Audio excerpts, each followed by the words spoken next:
World heart day है तो क्या चीजें आप बताना चाहेंगे लोगों के लिए और क्या संदेश है? देखिए, वर्ल्ड हार्ट डे हर साल मनाया जाता है, पूरे वर्ल्ड में मनाया जाता है। और इसका उद्देश्य ये है कि लोगों में हार्ट से रिलेटेड अवेयरनेस स्प्रेड हो। अवेयरनेस का मतलब ये है कि लोगों को अच्छी लाइफस्टाइल का पता चले, जिससे उनका हार्ट हेल्दी रह सके और लोग एडिक्शन से दूर रहें और सही लाइफ जिए, जिससे कि उनको हार्ट डिजीज हो ही ना। लेकिन अगर हार्ट डिजीज उनको होती है तो उनके लक्षणों का उनको पता होना चाहिए कि हार्ट अटैक के लक्षण क्या होते हैं, हार्ट फेल्योर के लक्षण क्या होते हैं, वाल्व की डिजीज के क्या लक्षण होते हैं। क्योंकि अगर लक्षण ही नहीं पता होंगे तो वो कार्डियोलॉजिस्ट के पास पहुंचे ही नहीं हार्ट की बीमारी से, या उनको पता ही नहीं होगा, अवेयरनेस ही नहीं होगी कि उनको बीमारी क्या है। तो आज का दिन इसी के लिए है कि लोगों को लाइफस्टाइल के ट्रिक्स पता चले, अपनी बीमारी के बारे में पता चले, जिससे वो त्वरित एक्शन ले पाए और बीमारी ज्यादा बढ़ने से पहले उसकी रोकथाम हो जाए, उसका इलाज हो जाए। क्योंकि उदाहरण के तौर पे जैसे किसी को हार्ट अटैक आया और उसने अगर डिले कर दी 1 से 2 घंटे, यानी गोल्डन आवर को डिले कर दिया, तो उसका हार्ट इतना फेल हो जाता है कि हमेशा के लिए वो हार्ट फेल्योर का पेशेंट बन जाता है। तो 1 से 2 घंटे की चूक उसके पूरी लाइफ पे भारी पड़ सकती है। हो सकता है वो अपनी लाइफ तो जिए आगे के 8-10 साल, पर वो आगे के 8-10 साल वो उसकी लाइफ जो बेसिकली जैसी लाइफ उसको मिलेगी वो अच्छी लाइफ नहीं होगी, क्योंकि उसको बहुत ज्यादा थकान, सांस फूलना और बहुत सारे सिम्टम हो गए। वहीं अगर किसी बंदे ने टाइमली अपने लक्षणों को समझ के कार्डियोलॉजिस्ट के पास अगर पहुंचा 1 घंटे के अंदर, जिसको हम गोल्डन आवर कहते हैं, तो उसमें क्या होगा कि उसके जो थक्का जमा है हार्ट में वो उसको घोलने की दवा चल जाएगी या एंजियोप्लास्टी हो जाएगी। दोनों ही तरीके से हार्ट की नस को ओपन कर दिया जाएगा और वो हार्ट फेल्योर से बच पाएगा। तो ये बहुत बड़ी बात है, लोगों को पता नहीं है और लोग अपने घर में देसी इलाज या गैस का दर्द समझ के उसका इलाज ये सब करने के चक्कर में डिले हो जाता है। हालांकि अब पॉपुलेशन डेंसिटी इतनी ज्यादा है, कई बार लोगों को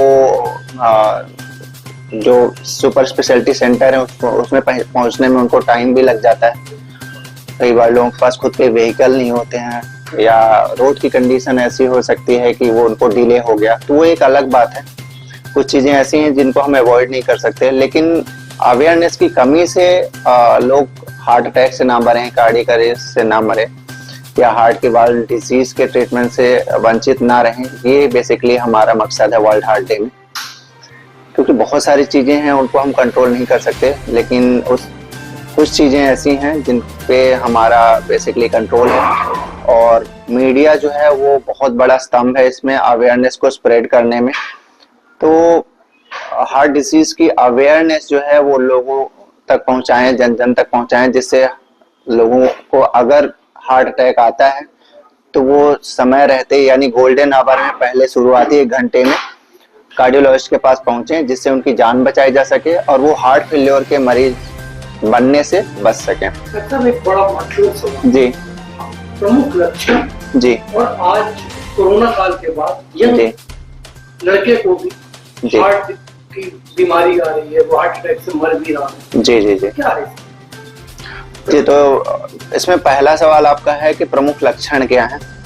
तो प्रमुख लक्षण अगर हम हार्ट अटैक की बात करें तो उसका प्रमुख लक्षण है कि सीने में बहुत तेज दर्द होना। दर्द भी स्पेशल टाइप का होता है हार्ट अटैक का, नॉर्मल दर्द नहीं होता है कि एक पॉइंट पे दर्द हो रहा है। दर्द पूरे सीने में डिफ्यूज दर्द होता है, यानी कोई भी इंसान ये नहीं बता सकता कि यहाँ पे दर्द हो रहा है। अगर कोई भी बोल रहा है कि डॉक्टर साहब हमें यहाँ पे दर्द हो रहा है या इधर दर्द हो रहा है, तो वो हार्ट अटैक का जनरली नहीं होता। क्योंकि हार्ट अटैक का दर्द एक खास पॉइंट पे नहीं होता, डिफ्यूज पेन होता है, क्रशिंग पेन होता है। उसको लगता है कि कोई सीना जकड़ रहा है और इतना सीवियर पेन होता है कि वो दर्द शायद उसने पहले कभी एक्सपीरियंस नहीं किया होता है। उसको लगता है कि उसकी डेथ हो सकती है, यानी उसको बोलते हैं कि उसको लगता है कि डूम्स डे आने वाला, ऐसा बेसिकली लिटरेचर में है। तो इस टाइप का अगर सीवियर चेस्ट पेन होता है जो कि हाथ में जाता है, ऊपर जबड़े तक जाता है दर्द, तो वो हार्ट अटैक का दर्द हो सकता है। कई बार गैस का दर्द भी इतना तेज होता है कि हार्ट अटैक जैसे लगता है, लेकिन हमें कंफ्यूज नहीं होना है।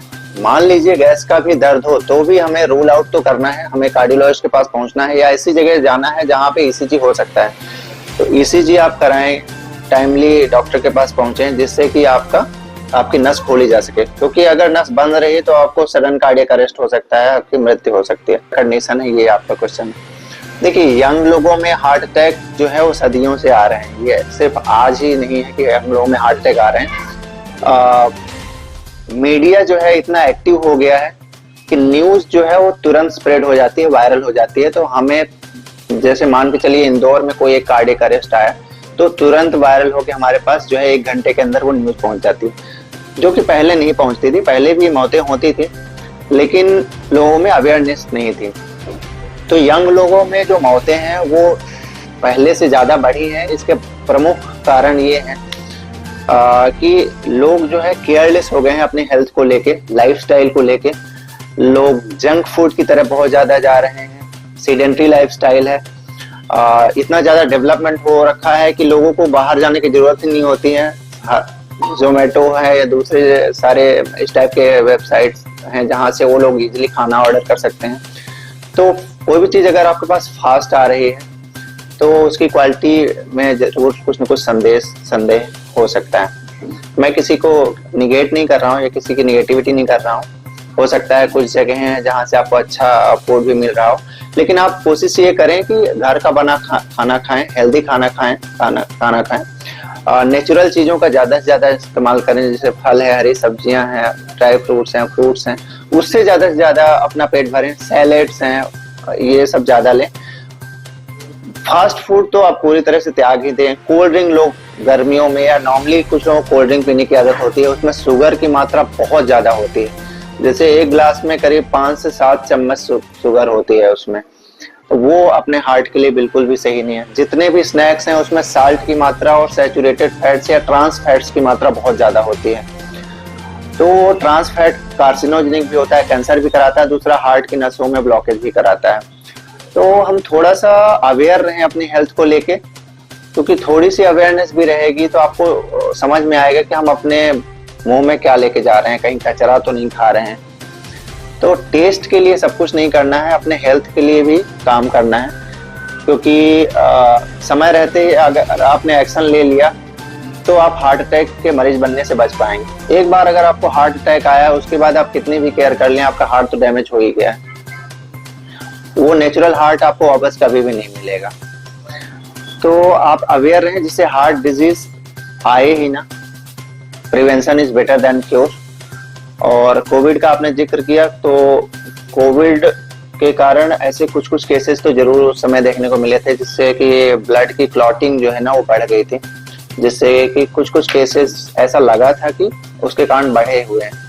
लेकिन मेरा पर्सनल एक्सपीरियंस ये है कि ऐसे बहुत ज्यादा केसेस देखने को नहीं मिल रहे हैं कि कोविड के कारण अटैक का रिस्क बढ़ा हो। जैसा पहले हार्ट अटैक का प्रिवेलेंस था वैसे लगभग अभी प्रिवेलेंस है। यंग लोगों में हार्ट अटैक का कारण जो एक तो मैंने लाइफस्टाइल बता दिया, दूसरा जेनेटिक कारण भी है। अगर उनके घर में उनके मदर फादर या बेसिकली जो ब्लड रिलेटिव है उनके जीन्स में प्रॉब्लम है जो कि उनको ट्रांसफर में मिले हैं, तो उनको भी हार्ट अटैक का खतरा रहता है। कभी कभी मुझे लगता है कि एक इंसान जो पूरी तरह से हेल्दी है, ना तो वो ओबीस है, ना तो बेसिकली मोटापा नहीं है, उसमें जिम भी जाता है, पतला दुबला लगता है, फिर भी उसको कार्डियक अरेस्ट कैसे आ गया है, ये सवाल अक्सर मन में आता है। तो उसमें कई सारे फैक्टर होते हैं जिसपे हम लोग ध्यान नहीं देते हैं। एक तो जेनेटिक फैक्टर है जो किसी को नहीं पता होता है, सिर्फ उसके घर वालों को पता होता है कि उनके मदर फादर से जो जीन्स उसको मिले हैं वो कैसे हैं। हो सकता है वो हार्ट डिजीज के रिस्क में पहले से ही रहा हो। दूसरा, सारे जो कार्डियक अरेस्ट होते हैं वो हार्ट अटैक के कारण नहीं होते हैं। बहुत सारे कार्डियक अरेस्ट ऐसे होते हैं जिनमें हार्ट की मल्टीपल कंडीशंस होती हैं जो सिर्फ एक कार्डियोलॉजिस्ट समझता है। कई सारी अरिथमिक कंडीशन होती हैं, कई सारी मसल के डिसऑर्डर होते हैं, तो वो सारी चीजें होती हैं जो आम जन को नहीं पता रहती हैं। तो बेसिकली बहुत सारी चीजें ऐसी हैं जो जेनेटिक लेवल पे हैं, फैमिलियल लेवल पे हैं, उन पे हमारा कंट्रोल नहीं है, लेकिन लाइफस्टाइल पे हमारा पूरा कंट्रोल है कि सुबह उठने से लेके रात के सोने तक हम क्या कर सकते हैं। तो जिस पे कंट्रोल है हम उस पे फोकस करें तो बेहतर है। अगर जिस पे कंट्रोल ही नहीं है, सडन कार्डियक अरेस्ट का ऑलरेडी जेनेटिक रिस्क आप में है, तो सडन कार्डियक अरेस्ट होने से आपको रोक नहीं सकता है कोई।